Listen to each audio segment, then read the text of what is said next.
Travis just said he wishes he could be Josh Allen. When you see Josh Allen from the defensive side of the ball on tape, I'm sure it's got to be a lot different perspective for you. So just facing him over the years, what do you think about just the challenge of facing Josh Allen?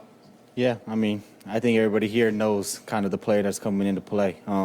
Really strong arm, can really just do it all, make all the throws, can run the ball very well. And this year you can kind of see just his confidence, you know what I mean? Making smarter decisions, not turning the ball over as much, and he's really got that offense rolling. So we know it's going to be a big challenge, but we played him a few years, so I know what he's about. How did you feel Jalen looked in his return, and are you eager to see him get some more steps this week? Yeah. I mean, I was really excited, you know what I mean? Especially someone coming back from an injury like that. It can be hard, you know what I mean? Your comp's a little down. I haven't played football in a while, and coming into it, big playoff game, you know what I mean? The atmosphere is rocking, and I think he handled himself really well, you know what I mean?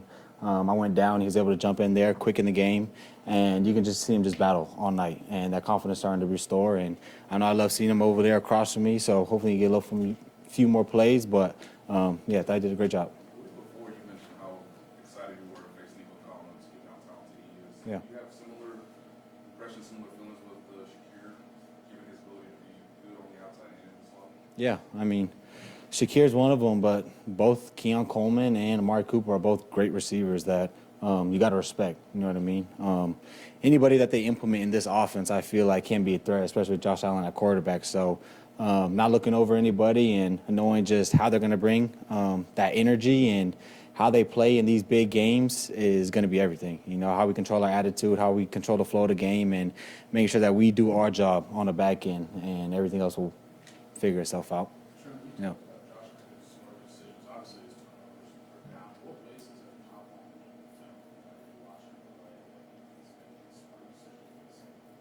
Yeah. Really, I think it just comes down to just the scrambling. You know what I mean? When you look back in the past, he is one of those guys that is obviously going to get out of the pocket, is going to use his feet really well and buy time for his receivers. And in the past, you may take a few deep shots or just throw the ball out there, just having this guy make a play. And this year, he's either just tucking it and running it, or if you don't see it, kind of just throwing it away. And for me, that just shows growth. Yeah.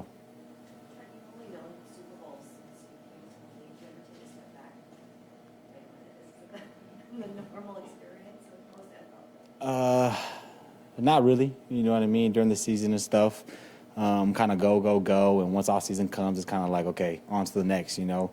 But I definitely feel like just this past week, talking with Deion Bush, I remember yesterday he kind of sat back and kind of looked at all of us and was just like, do you know just how unheard of it is to be in the AFC Championship 7 times, you know, year after year after year? And just hearing guys like that, or just even guys like DeAndre Hopkins coming in here and just being like, oh, it's like the first time I've gone this far in the playoffs. It's unique, and you definitely sit back and be like, okay, yeah, this is an opportunity for me that not a lot of people get to do, so it makes you just want to go out there and fight even harder. You got friends around the league who are jealous? You hear from them? You know, all my friends really ain't that jealous, you know what I mean, which is great to be a part of. I think they definitely understand just the situation I'm in. But I feel like a lot of the guys around the league, it's more of a respect thing, you know what I mean? Knowing that I'm able to provide for this team, knowing I'm out there making plays and being a factor on this team, on this defense, I think goes a long way for them. On the Josh Allen front, he runs the ball a lot, sometimes design runs, the scrambles you talked about. What's the challenge like for defensive backs to be a part of tackling him when he gets out there on the edge? Yeah, it's huge. I mean, you know this defense and you know Spag's philosophy just about the DBs, corners, setting edges, coming into the run game. And I think this week is another one of them games where everybody is needed, you know. When he's scrambling, DB's got to plaster on the back end and make sure your receiver's not running down the field. And when he does tuck it and run, you have to come up and make a tackle in the open space and doing things that Coach Spags would call my job plus, you know what I mean? Doing your job while also making sure that if somebody else messes up or if there's an opportunity for you to do your job and make a play, to do those things, because this is the moment for it. Last one, Nate.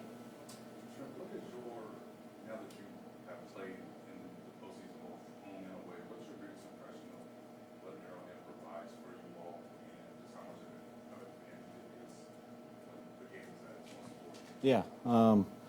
I mean, I always talk about energy, you know what I mean? And last year, being in away games, I never felt like our energy lacked, you know what I mean? Because I think our team as a whole already just has so much energy, and we already know what we need to do when we go on the field. But when you get to go out there and it's a 3rd and short, or it's a red zone 4th down, and that heart's pumping and you just feel the moment.